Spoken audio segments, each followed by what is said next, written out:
Ciri-ciri orang yang bangkrut pada hari kiamat. Bismillahirrahmanirrahim.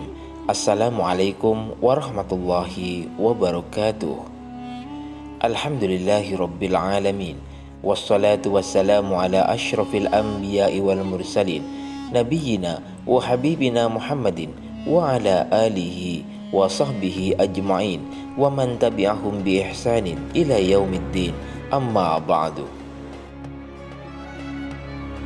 Dalam doa, besar harapan kami, semoga sahabat Poin 1 yang selalu menonton video ini senantiasa mendapatkan rahmat dari Allah Subhanahu wa Ta'ala. Semoga dilapangkan rizkinya, dimudahkan segala kesulitannya, dipanjangkan umurnya, serta diberkahi. Amin, amin ya Rabbal Alamin. Sahabat, yang terbersit di benak kita saat mendengar kata bangkrut adalah hancurnya usaha seseorang, atau secara umum bisa didefinisikan orang yang bangkrut adalah orang yang tidak lagi memiliki harta benda dan uang, di mana sebelumnya dia adalah orang yang kaya raya. Akan tetapi, ketika kebangkrutan tersebut terjadi di dunia, maka ketika Allah berkehendak, setiap orang yang bangkrut tersebut masih memiliki peluang untuk bangkit kembali. Lalu bagaimana jika kebangkrutan tersebut terjadi pada hari kiamat, suatu hari di mana harta benda dan anak sudah tidak berguna lagi? Rasulullah SAW dalam hadisnya bersabda, "Tahukah kalian siapa orang yang bangkrut itu?"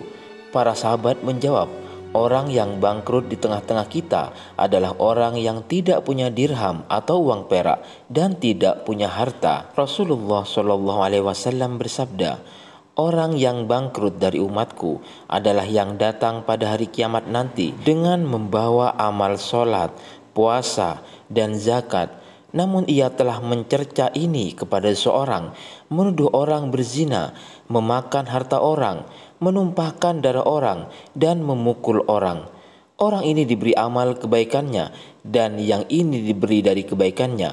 Apabila amal kebaikannya habis sebelum terbayar semua tanggungannya, dosa-dosa mereka yang dizalimi diambil lalu ditimpakan kepadanya. Kemudian dia dilemparkan ke dalam neraka." Hadis riwayat Muslim. Sahabat, ciri orang yang akan bangkrut di akhirat nanti ditandai bahwa orang itu soleh secara ritual atau individual, yakni orang tersebut rajin sholat, tertib puasa, dan rutin membayar zakat. Namun disayangkan, ia tidak soleh secara sosial, ditandai dengan banyaknya kesalahan yang ia perbuat terhadap sesama, dengan suka mencaci maki, memfitnah, makan harta secara tidak sah, menumpahkan darah orang yang dilindungi, serta suka melakukan tindak kekerasan semisal memukul dan sejenisnya.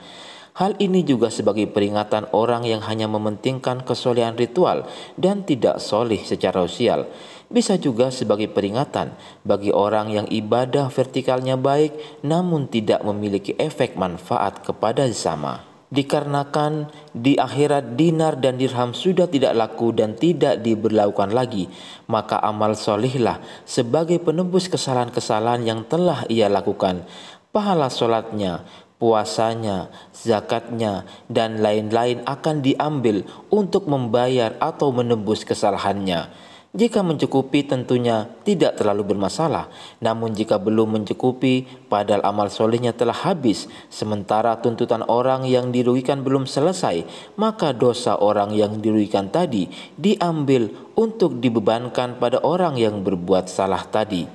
Singkat cerita, orang bangkrut di hari akhirat itu memiliki banyak amal kebaikan, namun sayangnya kesalahan pada sesama lebih besar nilainya dari pahala yang berhasil ia kumpulkan. Nasib akhirnya bisa ditebak, karena amal kebaikannya habis dan saldo dosanya bertambah, maka tempat akhirnya adalah neraka. Na'udzubillahi min dzalik. Selanjutnya, agar kita selamat dari kebangkrutan akhirat, ada beberapa hal yang perlu kita lakukan.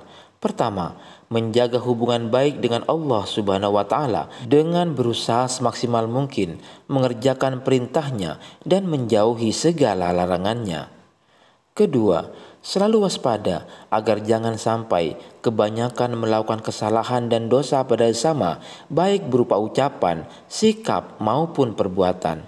Ketiga, selesaikanlah di dunia jika kita memiliki kesalahan pada sesama dengan jalan menyesali dan meminta maaf kesalahan itu, serta kalau perlu gantilah kerugian itu agar mendapat pengampunan dan kerelaan orang yang kita rugikan. Dan yang terakhir, usahakan bahwa timbangan amal kebaikan kita tetap lebih banyak dan berat dibanding timbangan dosa dan kesalahan kita, baik kesalahan kepada Allah Subhanahu wa taala maupun kesalahan terhadap sesama manusia. Sahabat poin 1 yang dirahmati Allah, terima kasih telah menonton video pendek ini. Dukung terus kami dengan subscribe, like, dan share terus video ini agar kami tetap bersemangat menghadirkan video-video poin 1 selanjutnya. Wabillahi taufik wal hidayah. Assalamualaikum warahmatullahi wabarakatuh.